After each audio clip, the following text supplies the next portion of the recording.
तो जरा कल्पना कीजिए, राजस्थान के विशाल रेगिस्तान के बीचों बीच एक बहुत ही पुराना वीरान पत्थरों का गांव, टूटे फूटे मिट्टी के घर हैं, अंधेरी खिड़कियां और धूल भरी एकदम खामोश सड़कें।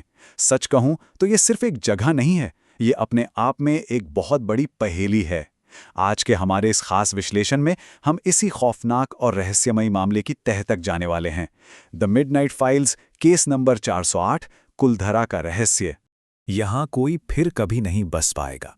अब इसे सिर्फ एक आम वाक्य की तरह मत सुनिए। ये असल में एक बहुत ही खौफनाक श्राप है। एक ऐसा श्राप जो सदियों से, लिटरली सदियों से इन वीरान खंडरों में गूंज रहा है। जब आप इसे गहराई से सोचते हैं ना, तब आपको इस जगह की असली दहशत का एहसास होता है। ये जमीन आज तक, जी हां, आज तक इसी एक श्राप की कैद में है। और पता है, यही श्राप हमें हमारे आज के सबसे बड़े सवाल की तरफ ले जाता है। मतलब जरा सोचकर देखिए, 84 गांव रातों रात कैसे गायब हो सकते हैं? और हां, ये कोई मनगढ़ंत कहानी या इंटरनेट का कोई मिथ नहीं है, बल्कि एक कड़वा ऐतिहासिक सच है। कोई आहट नहीं हुई, कोई लड़ाई झगड़ा नहीं, बस एक गहरी खामोशी। तो चलिए इस डरावने सस्पेंस से थोड़ा पर्दा उठाते हैं और सीधे तथ्यों की बात करते हैं। सेक्शन 1, केस 408, कुलधरा का रहस्य। एक वीरान भूतिया गांव। तो अगर आप आज कुलधरा जाएंगे, जो कि राजस्थान के जैसलमेर के पास है, तो आपको वहां सिर्फ सन्नाटा मिलेगा। लेकिन ये खामोशी हमेशा से वहां नहीं थी। बात है 1825 की एक रात की। ये वो खौफनाक समय था जब एक पूरा का पूरा इलाका, एक भरा पूरा समुदाय, बिना किसी भी पूर्व सूचना या चेतावनी के सिर्फ एक रात के भीतर पूरी तरह से खाली हो गया। सोचिए, दिन ढलने तक जहां हंसी मजाक और लोगों की चहल पहल थी, अगली सुबह वहां सिर्फ सन्नाटा और रेगिस्तानी हवाओं की डरावनी आवाज रह गई। सेक्शन 2, 84 गांव का इतिहास, एक समृद्ध अतीत। 84, जी हां, 84। ये कोई छोटी मोटी बस्ती या चंद घरों का मोहल्ला बिल्कुल नहीं था। ये एक साथ जुड़े हुए पूरे 84 गांवों का एक बहुत बड़ा और मजबूत नेटवर्क था।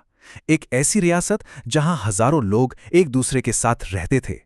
इस नंबर से आप खुद अंदाजा लगा सकते हैं कि वो समुदाय कितना बड़ा रहा होगा, जो अचानक बिना कोई भी निशान छोड़े इतिहास के पन्नों से एकदम गायब हो गया। अब ये समझना जरूरी है कि ये लोग थे कौन। ये इलाका मुख्य रूप से पालीवाल ब्राह्मणों का था। ये लोग अपने कृषि कौशल और व्यापार के लिए बहुत जाने जाते थे। मतलब उन्होंने उस सूखे रेगिस्तान में भी पानी को सहेजने की ऐसी कमाल की तकनीक बना ली थी कि उनके खेत हमेशा हरे भरे रहते थे। कुल मिलाकर ये एक बेहद समृद्ध, फलती फूलती और विशाल बस्ती थी।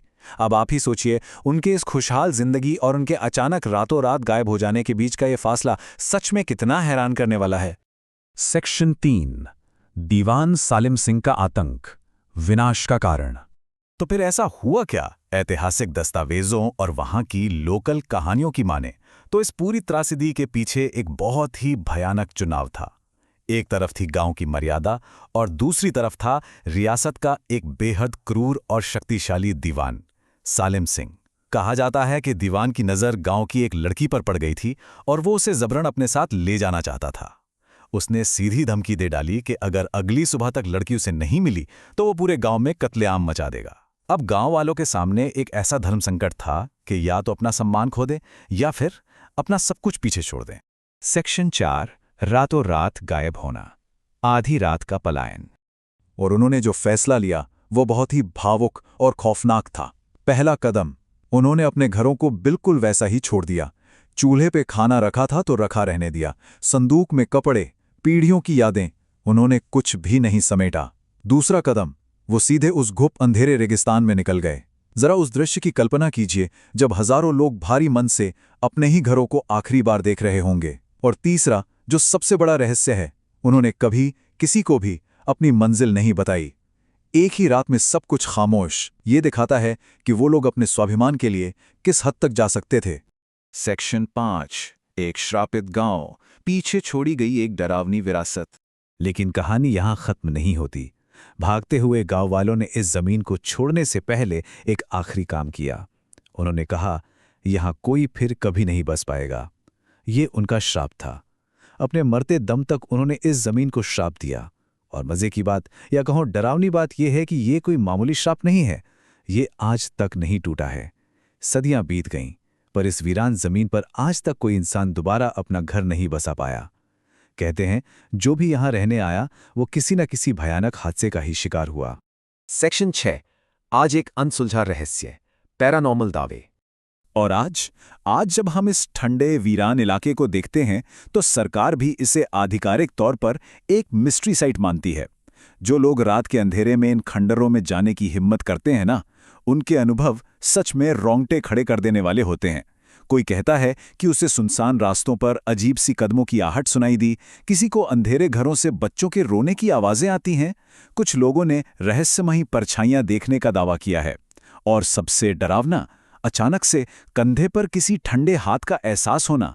विज्ञान और टेक्नोलॉजी के इस युग में भी ये जगह साबित करती है कि कुछ रहस्य हमारी और आपकी समझ से बहुत परे हैं। तो अंत में हम उसी अहम सवाल पर वापस आते हैं, हजारों लोग बिना कोई भी साक्ष्य छोड़े, बिना एक भी निशान के आखिर कहाँ गायब हो गए? 84 गांवों के लोग इतिहास के पन्नों से इस तरह कैसे मिट गए कि आज 200 सालों बाद भी उनका कोई सुराग नहीं मिला? ये एक ऐसा सवाल है जो आज भी कुलधरा के इस अंधेरे रेगिस्तान में भटक रहा है और शायद हमेशा भटकता रहेगा।